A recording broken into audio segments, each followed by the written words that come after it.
If I told you that one tiny mistake, one wrong input, cost one of the biggest banks in the world more than $6.2 billion in a matter of minutes, would you believe me? Sounds like a Hollywood thriller, right? But this wasn't a movie. This was real life. It happened on Wall Street and the man behind it became infamous overnight. They called him the London Whale. And in today's video, I'm taking you deep into one of the craziest, most expensive trading mistakes in history. A story of risk, ego, algorithms, and how a few bad decisions caused a financial tidal wave that almost no one saw coming, because in the world of finance, one error can sink a ship. This is Money Route and we're diving in. Let's rewind to the early 2010. The place, JPMorgan Chase, one of the largest and most powerful banks on the planet. In their elite division known as the Chief Investment Office, trades weren't measured in millions, they were measured in billions. And at the center of it all, a French-born trader named Bruno Ixel. But on Wall Street, he had a different name, the London Whale. Why the nickname? Because his trades were so enormous, they would literally move the entire market. He was betting on the direction of corporate credit, basically whether big companies would default on their debt or not. And for years, his trades were killing it. He made money for the bank, lots of it, so much that no one really questioned him. He was the golden goose, until the strategy flipped.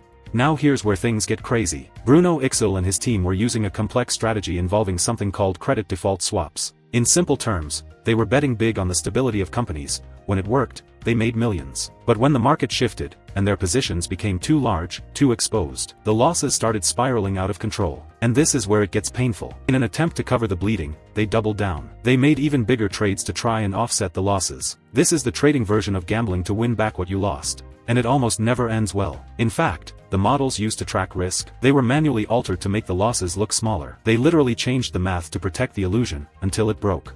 In total, JPMorgan lost $6.2 billion from this fiasco. Let that number sink in. $6.2 billion. From one desk, one division, one team.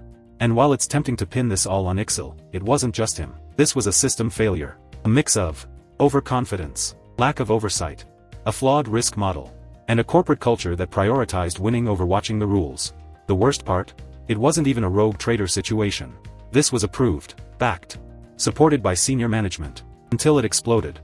So what happened next? The story hit the headlines and rocked the financial world. JPMorgan CEO, Jamie Dimon, originally dismissed it as a tempest in a teapot. Yeah, not quite. By the end of it, JPMorgan paid over $920 million in fines to US and UK regulators. Several executives resigned. Bruno Ixel left the firm and has rarely spoken publicly since, and JPMorgan's reputation took a major hit. They were forced to admit their internal controls failed. And Congress? They weren't too happy either. Jamie Dimon had to testify, admit the failure, and tighten up risk protocols. But the damage was done.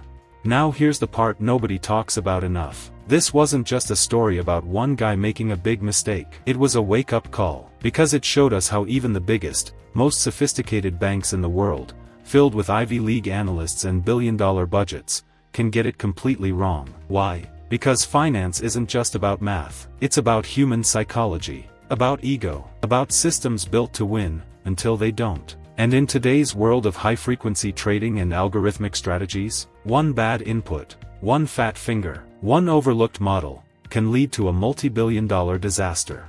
You might be thinking, okay, that was 2012. Things must be safer now, right? Well, kind of. Sure, regulations are tighter, banks are more careful, risk models have improved, but we've also added new layers of complexity. AI-driven trading algorithms, crypto volatility, decentralized finance, global interconnectivity. In other words, the risk is higher than ever. And while we've patched the holes in one ship, we've built dozens of new ones, sailing through waters just as dangerous. And here's the kicker. You don't have to be a trader at JPMorgan to make expensive mistakes. Retail investors, small business owners, even side hustlers. We're all exposed to financial risk if we don't understand the game. So what can you take away from a $6.2 billion disaster? Here's what. Don't double down on losses out of fear. It's better to cut a bad trade than to gamble it back. Always stress test your assumptions. Just because something has worked before doesn't mean it always will. Understand the tools you're using. If you don't fully grasp what you're investing in, pause. Emotions plus ego equals disaster. This applies in trading, business, and even your personal finances. Financial risk is everywhere. Even the pros mess up. The key is learning to manage your own risks before they explode. So here's the big question for you. What's the biggest financial mistake you've ever made? Drop it in the comments. No shame. We've all been there. And if you found this story crazy, insightful, or just plain wild, hit that like button. Subscribe to Money Route for more epic financial breakdowns. And turn on notifications so you don't miss the next wild money story. Because if one fat finger mistake can cost $6.20 billion, imagine what one smart move could do for your future. This is money route, and we're just getting started. Let's make your next money move your best one yet.